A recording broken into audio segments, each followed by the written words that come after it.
नमस्कार। आज का टॉपिक काफ़ी लोगों की डिमांड पे मैंने सोचा कि मैं इस पे बोलूँ क्योंकि बहुत से लोग इस पे इम्पैक्टेड हैं और इम्पैक्ट के साथ-साथ लोग इसमें उलझ जाते हैं। तो ये एक सबसे बड़ी बीमारी है स्पिरिचुअल, इमोशनल और एक मेंटल लेवल पर। एक बहुत बड़ी मानसिक बीमारी है। इसको हम जनरली एक कन्वेंशनल नाम जो कॉमन नाम है, उसको हम ओवरथिंकिंग कहते हैं। ओवरथिंकिंग कहने में तो आसान है पर इसमें इंसान उलझ के रह जाता है। उलझ के रह जाता है और उसको पता नहीं होता वो हो क्या रहा है। वो एक ट्रैप है, ये एक मेंटल जाइलम है। इसमें आप अपने आप दिमाग में नैरेशंस क्रिएट करते जाते हैं और एक विक्टिम मेंटालिटी में जनरली आ जाते हैं और फिर आपको लगता है कि सारी दुनिया आपके खिलाफ है, सारे लोग आपके खिलाफ हैं और आपको कभी-कभी ये भी लगता है कि आप एक बहुत ही बदकिस्मत इंसान हैं और आपकी लाइफ में कोई जॉय, प्रॉस्पेरिटी, अबंडेंस कुछ नहीं है। इससे आपका बिहेवियर भी इम्पैक्ट होता है। और इससे आपका कॉन्फिडेंस लेवल और कई टाइम तो कुछ लोग ऐसी जगहों पे पहुंच जाते हैं जहाँ पर उनको ठीक से हेल्प नहीं मिलती और वो और उलझ जाते हैं। तो let's understand what exactly is overthinking. आपकी बॉडी में मल्टीपल सिस्टम्स काम कर रहे हैं। क्या आप इस टाइम पे बॉदर्ड हैं कि आपका हार्ट, आपकी किडनी, आपका लिवर एक साथ कैसे काम कर रहा है? बिल्कुल बॉदर्ड नहीं है। जब तक आपको पेट में दर्द नहीं होता तब तक आपको पता भी नहीं चलता कि पेट में एंजाइम्स हैं। तो सिमिलरली आप थॉट्स को लेके इतने क्यों बॉदर हो जाते हैं? आप में और थिंकिंग में एक फ़र्क है। आप सोच नहीं है, आपकी सोच आप में है। Your thoughts are in you, you are not your thoughts. तो सोच को जब तक आप पावर नहीं देंगे, वो ओवर अंडर थिंकिंग कुछ नहीं होगी। जहाँ पे आपने सोच को, थॉट को पावर दी, उससे रिलेट किया, रेज़ोनेट किया और उसके अंदर और पावर डाली, उसको कॉम्प्लेक्स बनाया, तब ओवरथिंकिंग की बीमारी का आप शिकार हो जाते हैं। सबसे बेस्ट तरीका ओवरथिंकिंग को ओवरकम करने का है आप तथ्य देखें, फैक्ट्स देखें। जो आप सोच रहे हैं ज़रूरी नहीं वो कभी होगा या कभी होगा भी नहीं। किसी ने आपको कुछ बोला, आपने एक नरेशन क्रिएट कर लिया। आपने सोशियो कल्चरल मीडिया में जाके कुछ देखा, आपने एक नरेशन क्रिएट कर लिया। कुछ लोग इसको इंट्यूशन से कंफ्यूज करते हैं। Intuition is a state of calmness. It's a deep voice. It is nothing to do with overthinking. Overthinking में आपको फियर ज़्यादा आएगा। ओवरथिंकिंग में आपको एक फोर्सफुल थिंकिंग रहेगी और उस फोर्सफुल थिंकिंग के अंदर इमोशंस इंटैंगल रहेंगे। ओवरथिंकिंग को ओवरकम करने का सिर्फ एक ही इलाज है कि आप अपने आप को बड़े स्थिर तरीके से समझा लें कि सिर्फ ये एक सोच है, ये रियलिटी नहीं है, ये फैक्ट नहीं है।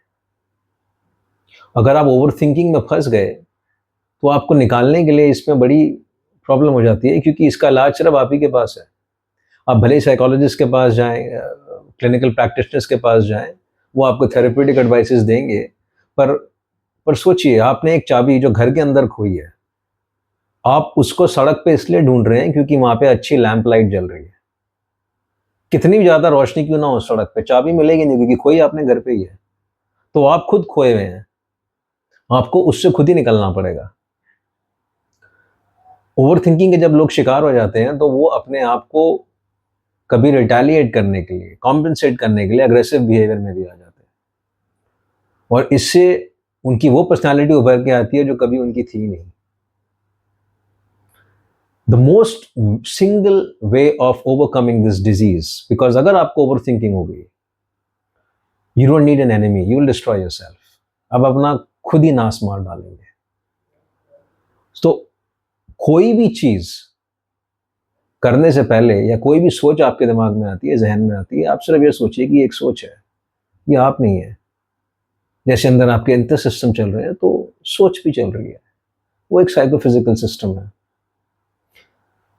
सोच कंट्रीब्यूट होती है बहुत सी चीज़ों की वजह से, आपके कल्चर से, आपकी अपब्रिंगिंग से, आपके घरों में जो बातें होती है, आप जो मीडिया से एब्जॉर्ब करते हैं, ये सब सोच को कंट्रीब्यूट करती है। सोचना एक टूल दिया गया है कुदरत के थ्रू, यूनिवर्स के through, to human race, to make it the right way of it. सोच जानवरों के पास इतनी नहीं होती कैपेबिलिटी जितनी इंसानों के पास होती है, पर उसका रीजन है, उस सोच का रीजन है कि ये टेक्नोलॉजी बनी है, तभी मैं दुनिया जहान में यहां से खड़ा होकर बात कर पा रहा हूं। इसलिए सोच बनी थी। सोच इसलिए नहीं बनी थी कि आप उसी के विक्टिम बन जाएं और अपनी जिंदगी में प्रोजेक्ट करने लग जाएं। Because of over thinking, people screw up relationships, people screw up careers, people screw up mental health as well as physical health. People will kick the most trustable people out of their life because वो overthinking का शिकार हो जाते हैं। Overthinking का अगला step fear होता है, और तीसरा स्टेप इम्पल्सिवनेस होती है, और चौथा step is a state of doubt, क्योंकि आप खुद पे भी डाउट करने लगते हैं। सो get out of this misery. सिर्फ एक सोच है और कुछ नहीं है। इसका इलाज आपके पास है, बिल्कुल है। अब सर्टनली कंसल्टेंट्स को कंसल्ट करें, पर आई would say 80% of the treatment has to come from you, because सोच को सोच पे ही छोड़ दो। उस सोच को ये मत सोचो कि ये आपकी 3 डायमेंशनल, मतलब ये फिजिकल रियलिटी है, वो होगी भी नहीं कभी। आप जब तक अपने आप को सही तरीके से एक ढांचे में नहीं डालेंगे और एक जिंदगी को एक अलग पर्सपेक्टिव से नहीं देखेंगे, ये ओवरथिंकिंग की बीमारी नहीं जाएगी। कहीं पे भी डाउट है, सबसे बेस्ट चीज है फोन उठाएं या बात करें। Communication is the only tool with self and with the other person who's involved in that overthinking to clear out that mess. जितना कम्युनिकेशन रोकेंगे उतनी ये बीमारी आप पे हावी हो जाएगी। सोचिए इस बारे में, कमेंट ड्रॉप कीजिए मुझे और बताइए मुझे किस एक्सटेंट तक ये वीडियो आपको ओवर थिंकिंग से निकालने में कामयाब होगा। Thank you.